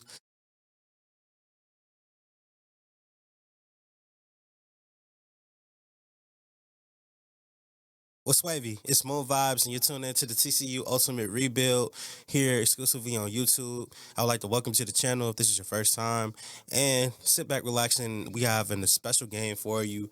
We're taking on the number 3 Oklahoma Sooners, and we're taking them on in Norman, Oklahoma, in Gaylord Memorial. And I can't wait to go play with there. I've definitely heard that it's a very intense place to play. And my TCU Horned Frogs are very prepared, and we feel like we belong in this game. We're number 22 in the entire nation right now, and we are looking forward to not only competing, but being upset-minded and going in here and hoping and playing to win and not playing to lose. So we pulled out the Blood Frog uniforms. We can go full Blood Frog, but I feel like we had to add a dash of purple in there today, and I'm liking it. I'm digging the vibes. So I'm gonna go with this. I'm gonna go with the spread playbook this time instead of a spread option. And then we're gonna get into it. Number 3, Oklahoma has a hell of a defense, but so do we. If you look at the statistics, we rank pretty similar as far as points allowed on defense, total yards, passing yards, and rushing yards. We're right there with them. Now the difference of the game is actually the offense. Their offense is very explosive, can go for big plays at a drop of a dime, so we have to do our best to limit them, especially since they rank 11th in passing yards, 19th in total yards, and 11th in points per game at 35.8. If we give up 35 points a game, we are bound to lose. We cannot keep up with that. The injury report, Asamoah, their linebacker, has a torn shoulder for 2 weeks, and he's out.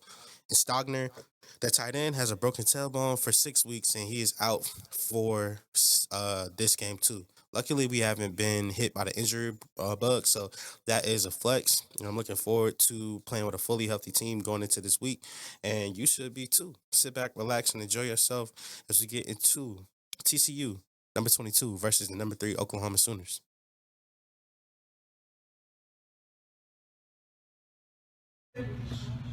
We ready for y'all. We ready. We ready.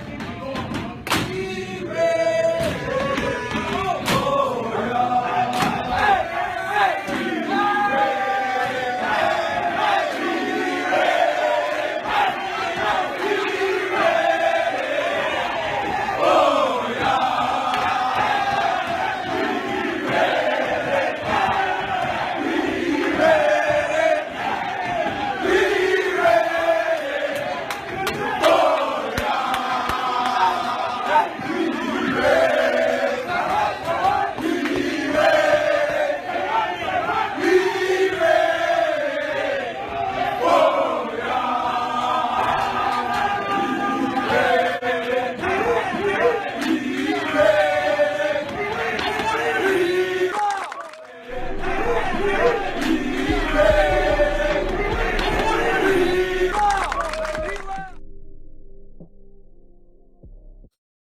Uh-oh. Uh-oh. I have a certain sense of calm this game, man. Like, I'm not as hyped. I'm not saying that, I'm not excited to play and coach this game, but it's just like certain sense of peace. Like, I know my offense has just been struggling, but I feel like we can get some type of momentum. We just got to convert in the red zone. If we convert in the red zone, I really see us winning this game and winning it. I'm not gonna say by a big margin, but we can shock the world. We can shock the world. We already knocked off one top 10 team. Let's go for two. Uh, and now you got the Nissan pregame rush. Spencer Rattler right there doing his thing. Heisman hopeful. And Spencer, we already know what you can do. We already know that we got to stop you. But we know that your team is way deeper than just you. And there you got Bonito right there. Head coach Moon Vibes. And a loaded Oklahoma Sooners team ready for action. Now I take you to the kickoff from Gaylord Family Oklahoma Memorial Stadium. And I just have a feeling, bro. I think I'm going to go ahead. I was wrong. I have a feeling they're going to receive. Oh, they kick. Okay, cool. We can come out receiving. Let's go, Foster. Get it kicked off.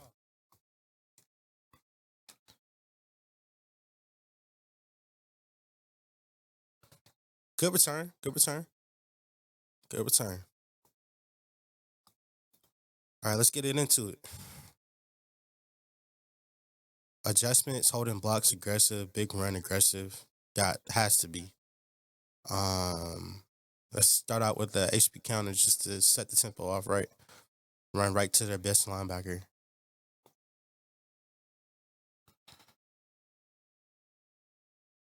Oh, wow. Coming out with the thunder.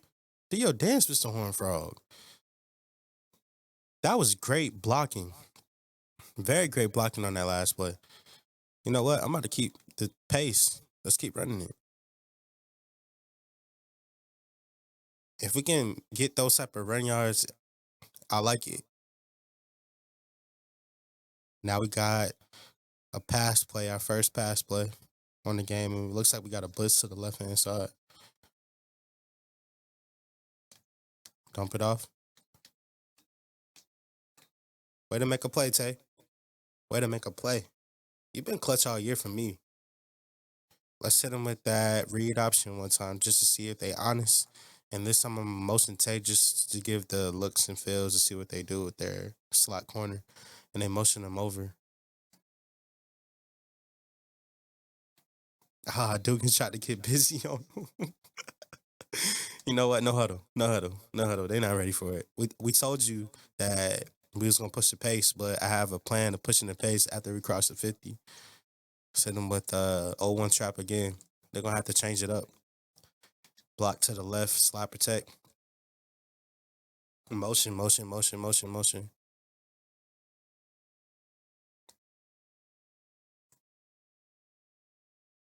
Oh, I thought he got the first down. Let's just go ahead and get it. And then we'll interchange after we get the first.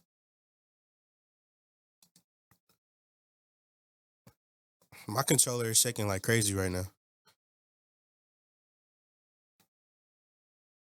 Way to get the first down. Now we can sub and get everybody back out. I'm loving it. Oh, wow, wow, wow. That's a corner blitz. We're going to run it. Look at Dugan. Way to put your shoulder down. Way to put your shoulder down, my guy. Started off with a counter. Let's keep it moving with a counter. Motion. I knew he wasn't going to follow. Oh. Great spin.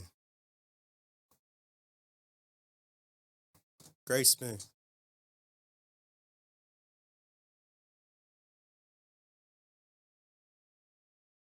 You know what? I feel like they're going to go man.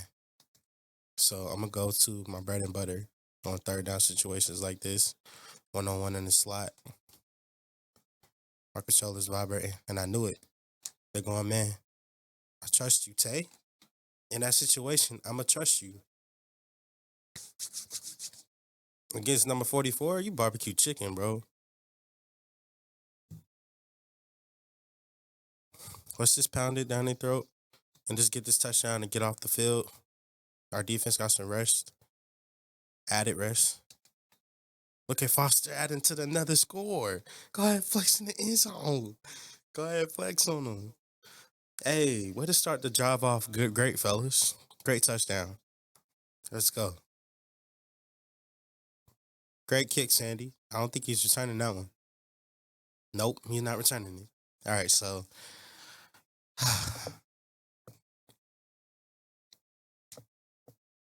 now we got to figure out how to stop their offense. And I'm thinking maybe, no, let's stay what we do first. Let's stay in a 2-man under first, see what they do. We got Wallow and Harris on the outside. That might be the scheme for this game.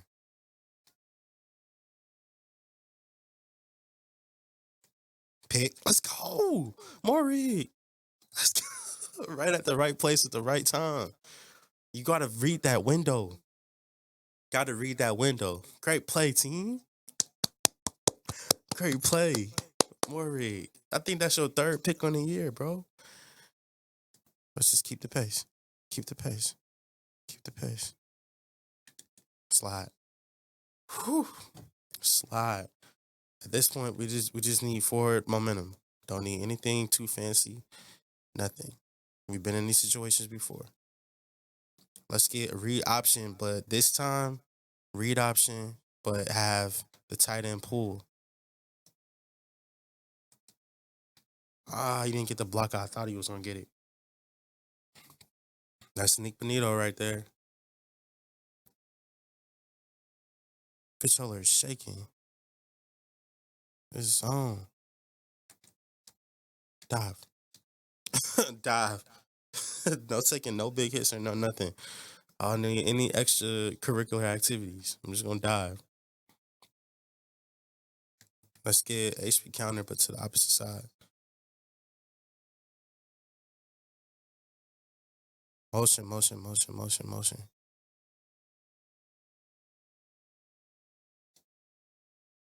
Foster, look at you. Going crazy.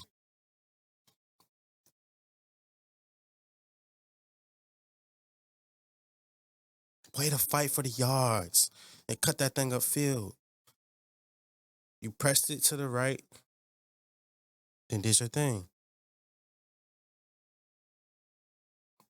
Let's send him with that quick base so we can stay 4 for 4 on third downs. It's right where I want to be.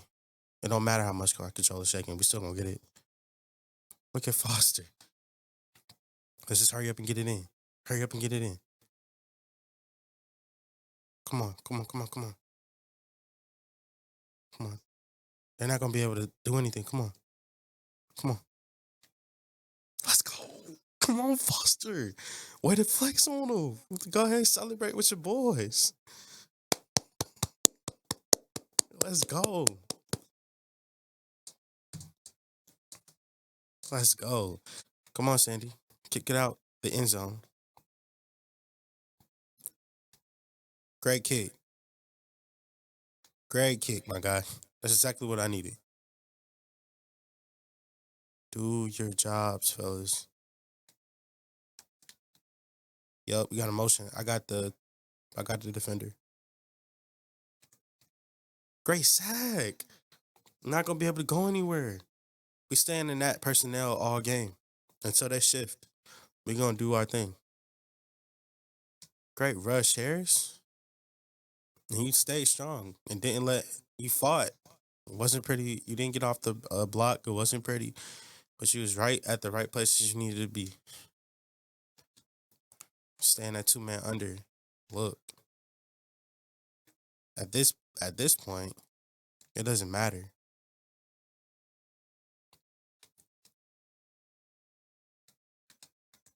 Great pick. Let's go. There's 2 of them. That's 2. Let's go.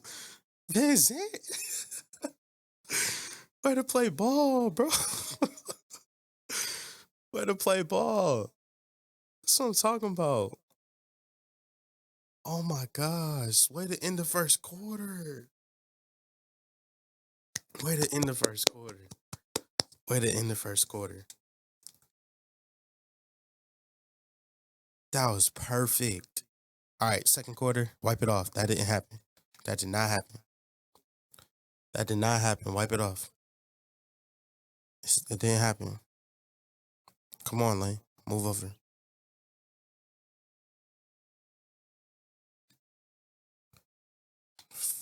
Great run, Foster. Can we get a no huddle? Just to get this first down, just to make them a little bit tired. Can we get a read option? That Dean Lyman's going to crash. Oh, no, he's not. Great play. All right, slow down, slow down. Do your dance, Mr. Horn Frog. All right, come out with a counter. Come on, y'all. It's our time. It is our time. Let's go. Oh, no. Let's get a passing play.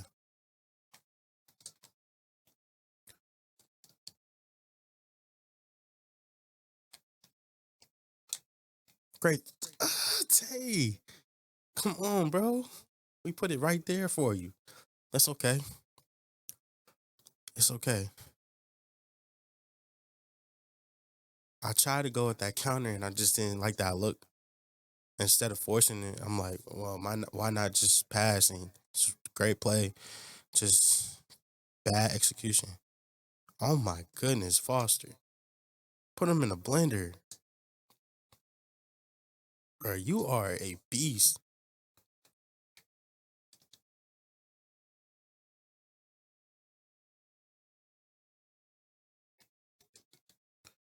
Slide. Just slide, bro. You see number 7 down there? He's going to crash. Double teaming. Slide. Great play. Great play. Let's go HB quick base so we can stay 5 for 5 on third down, my bad. Way to fight for those yards.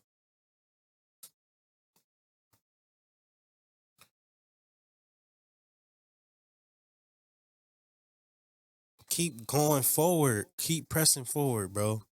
Keep pressing forward. You know what? Keep going. They're going to have to do something. They're going to have to switch it up. Everybody crashing in. Everybody can't get open.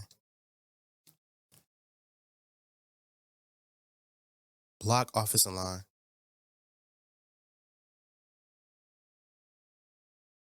Let's go, Duke. Clap. Let's go, bro. Way to take a hit for the team. Way to take a hit. Let's get it kicked off, Sandy. Booming. Kick. Boomer Sooner, what's up? Let me not talk junk. Let me not fall into the trap. Let's stay in this 2-4-5 rush. I'm staying the man. Just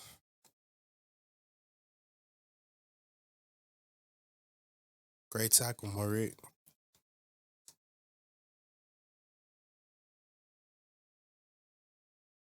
Morik, you're gonna have to keep the defense locked in.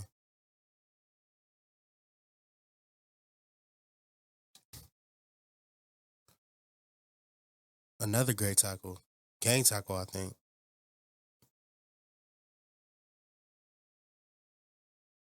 Make sure you keep outside contain, Wallow.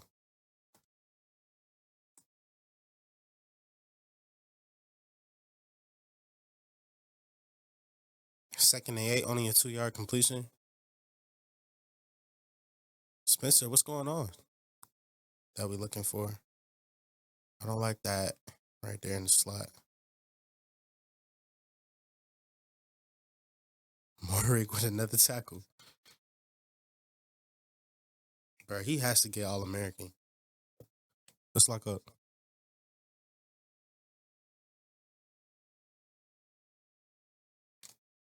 Great defense.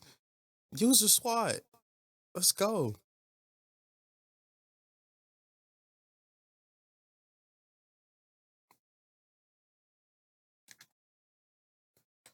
Great job, Foster. Got us back to what, the 21, 22? If we can flip field position, we're good. But we just don't need to force anything. Me running this play right now would be forcing it. Me running this look right now is not forcing it. 2nd and 7, that's 3 yards. I'll take it. It's not yet hurry up territory, but we gotta be mindful. Be extremely mindful. Nah. That's too easy. That's too easy.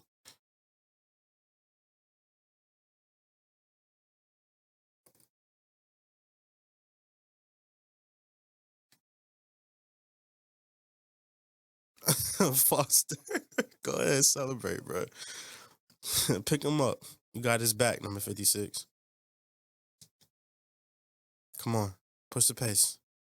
It's time to push the pace now. As soon as we get this first down, we gotta push the pace.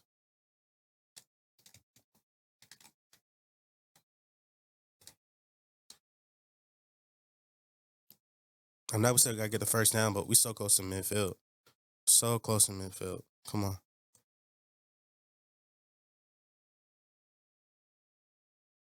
Right where we want him. Way to hold on to the ball, bro.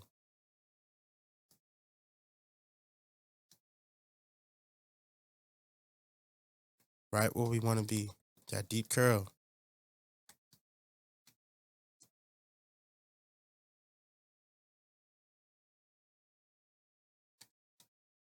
Great slide.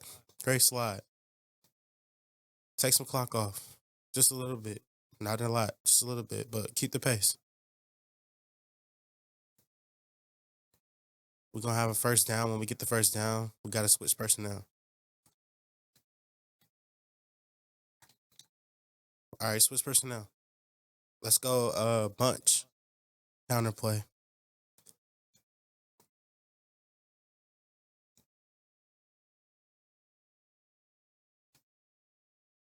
Second and 6. Where we at? Where we at? Where we at? Keep the pace. Keep the pace. We still got 3 timeouts. We don't really need to use them. Let's try that dart read.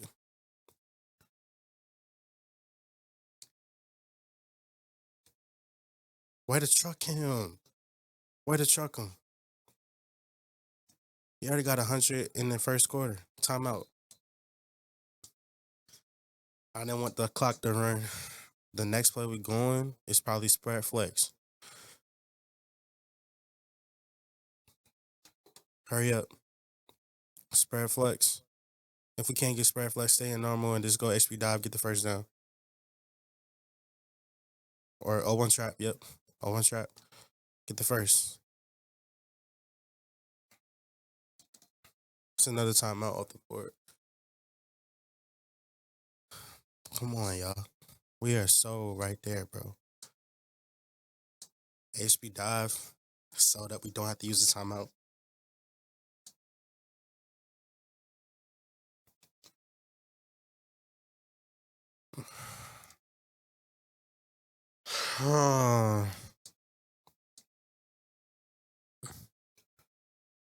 Yeah, there's no shame in me doing this. It's no shame. Great kick. Take it to the half. 24-0, bro. We never would have thought we was going to be in this position. They never would have thought we would have been in this position, but we got to hold on. We have to hold on.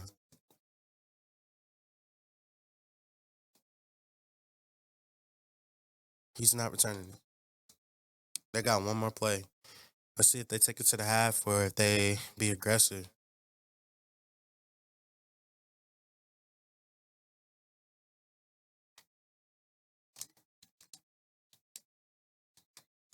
Take it to the half. Take it to the half. Take it to the half, bro.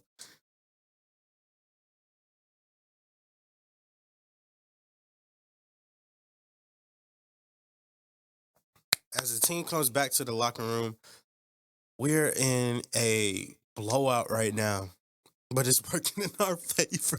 It's working in our favor, bro. Foster has, I think, a touchdown. The difference is the picks, the interceptions on the defense.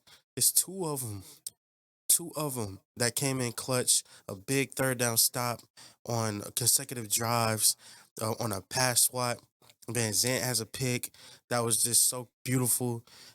Bro, I couldn't ask for a better start to a half, bro. I couldn't. Dugan even has a rushing score. That's how you know that we are right in a perfect position to be right now. And let's just keep it a buck. I'm gonna tell you this, just like this team, they got 2 yards passing and only 32 rushing yards. We have to control the clock. If we control the clock, we take them out of their element. Let's go out here, hurry up and get a stop. We get a stop, come back on the field, and just work the clock, pound the ball, pound the ball, pound the ball. We do not have to do over and beyond. We gonna lean on our offensive line. We need y'all to take care of us. In that defense, we trust you. We're gonna trust you, and I've been trusting you all year, bro. It's time to get this dub. Come on, Sandy. Great kick. I thought Mims was back there because he was going to return it. 34 yards, 3-yard average, 1 sack, 2 interceptions. Got him right where we want to be. But we know we're going to have to change it up because you know they're going to want to change. Winners.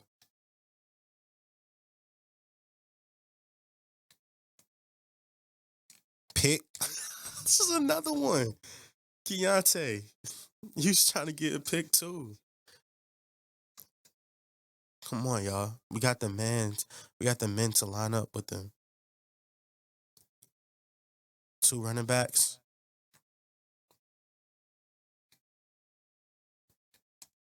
Pick. Let's go. Let's go. Let's go. Keontae, they tried you twice. They tried you twice, bro. Wow. Defense. Let's go. Let's go, y'all. Run the ball. Control the clock. Motion them. Motion with Lynn, because there's too many people over here to the left.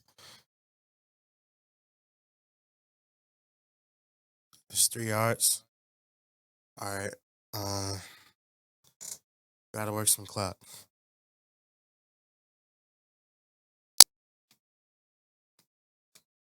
Third and 4.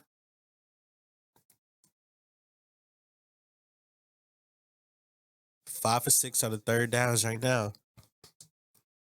It's about to be another conversion. Way to go down, because I thought that was about to be a fumble, man.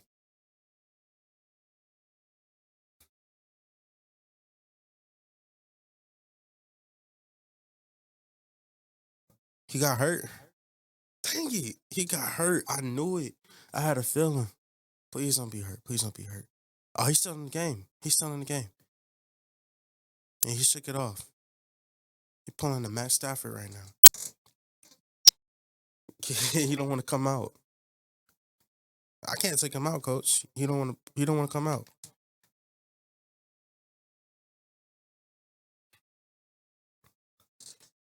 We're right where we want to be. We got a blitz to the left. 3rd and 4. That's 3rd and manageable. I'll take it. We stand ahead of the change.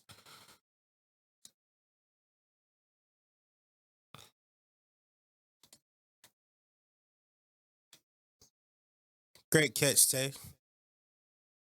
Great play call, too. They loaded up the box. I didn't like it. Throw it outside. He only has 59 passing yards. Great job, Dugan. Flex. On them in the end zone. Go ahead, celebrate Mr. Hornfrog.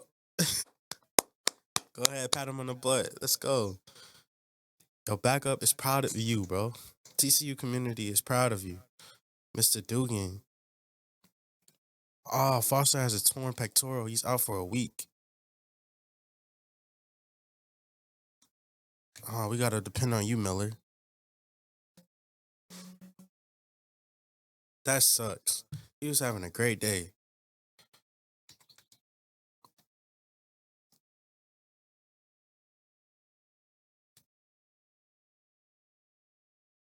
Great catch by 3-0 Weaves.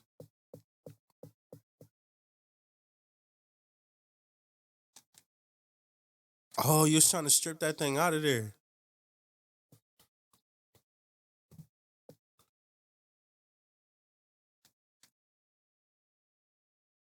He has all day. Come on. Great D. Great D.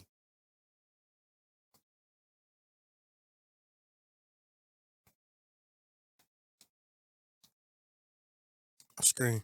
Screen. Screen. Screen. Oh, man. That's off the field. Come on.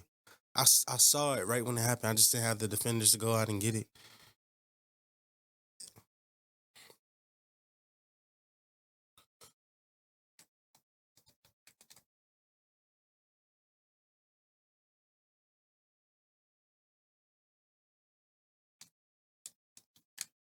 Great tackle, Vincent.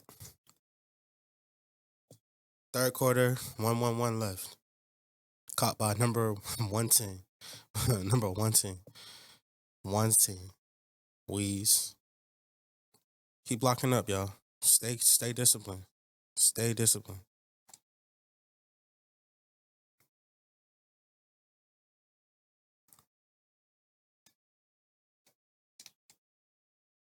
Thomason, you got beat by Marvin.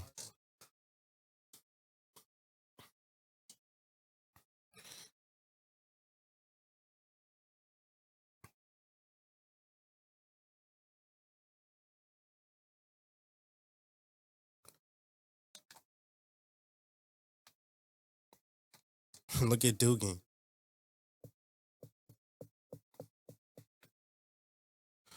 I'm just running foundational plays. I'm not running anything too fancy right now. Next season, we might pull out some new fancy stuff, but this season, I just need some type of consistency in my foundation on my team, bro. Put your fours up. Nobody expected this besides us, bro.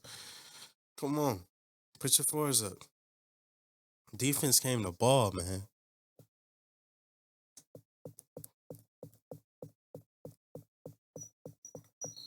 New quarter. Throw it away. It does not matter. Throw it away.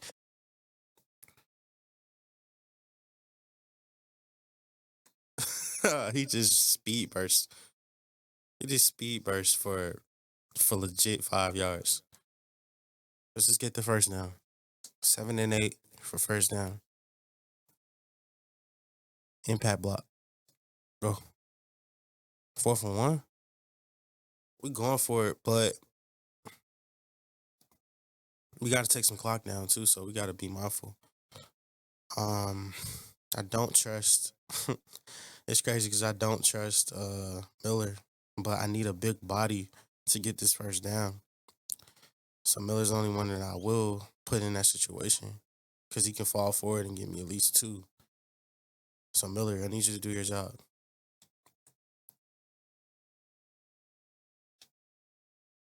Way to fall forward. Let's go.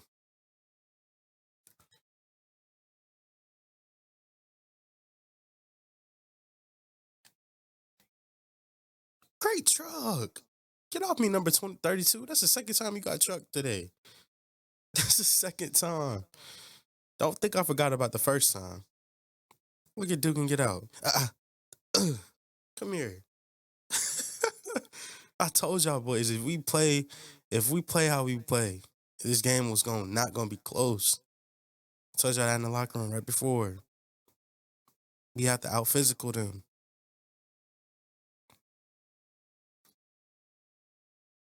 Dugan, even with the knee bruise, you still playing big. Just put Miller back in.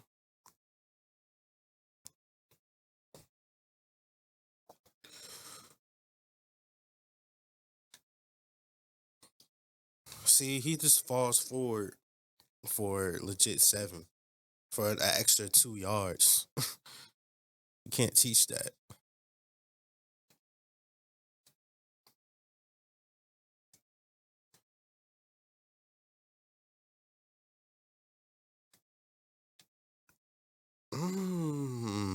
Let's go. Go ahead and pound it. Pound it. Pound it. Go ahead. Go ahead. Run it. Run it. It doesn't matter. Run it.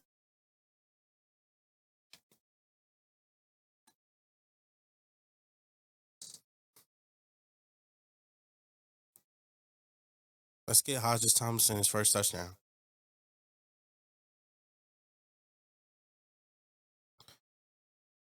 Let's go. Flexing the end zone.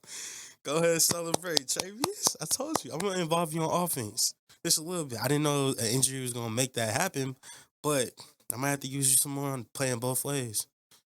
Come on, kicker boy.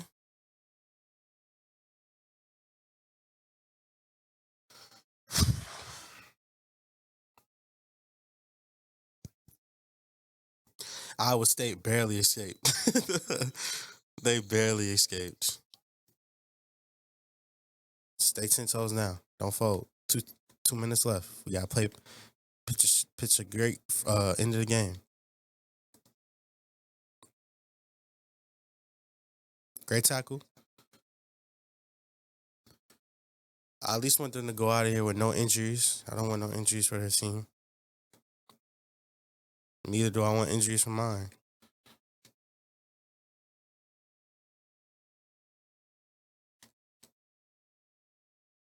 Morrig met him right in the hole, man.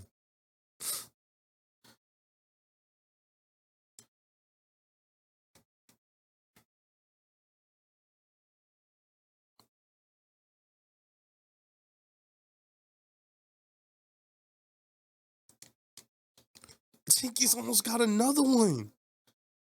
Jenkins, you are balling out, bro. You're balling out. You're balling out. That's what I'm talking about. Defense as a whole is balling out.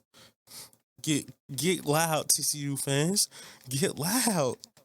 We about to go home with a dog. Come on, y'all. Come on, Trey. Come on, Trey. Come on, Trey. Come on, Trey. Come on, Trey. 113 total yards. 5 first downs. Taking them all the way out their element. We don't got to run another play? Bet. Let's go. Let's go. That's what I'm talking about. That's what I'm talking about, team. That's the way you go crazy. That's the way you game plan. That's the way you scout. That's the way you put in great week after great week. That's what I'm talking about. Nobody expected this, bro. Besides us, that's what happens when you believe. I'm trying to tell y'all we doing something special over here. We doing something special. Come on. Hey, team moms, go get the snacks ready. 2 back-to-back wins on the road? Come on, bro. It was great taking y'all to Orlando. We need to go to Orlando more often. Because y'all shook off all that poor, horrible performances before. Man, I'm so proud of y'all, bro. I'm so proud of y'all. For another game in the books, the boosters, please get off my head. Please get off my head. Just trust what I'm doing here at TCU, bro. For another game in the books, man. You're now tuned into the TCU Ultimate Rebuild. And head coach Moon Vibes got him another dub. We eating W's like Jameis tonight. Oh, me. Peace, love, and abundance signing off.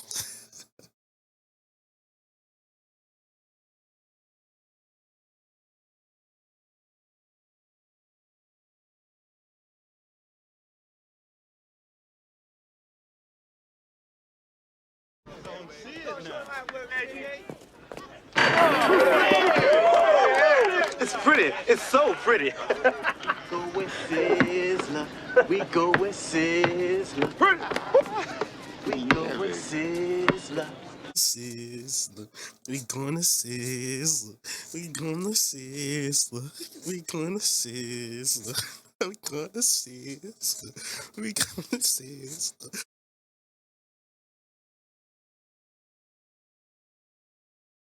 What's up, Super Moon Vibes viewers? I'm Deshaun from Moon Vibes, and I personally thank you for your time and watching this upload.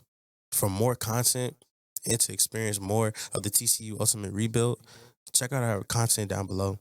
to subscribe and become a member of our community, hit the button down below. And if you love this content, love the aesthetics, and love the vibes, make sure you hit that notification bell and you share this content with somebody that you love. Thank you for watching.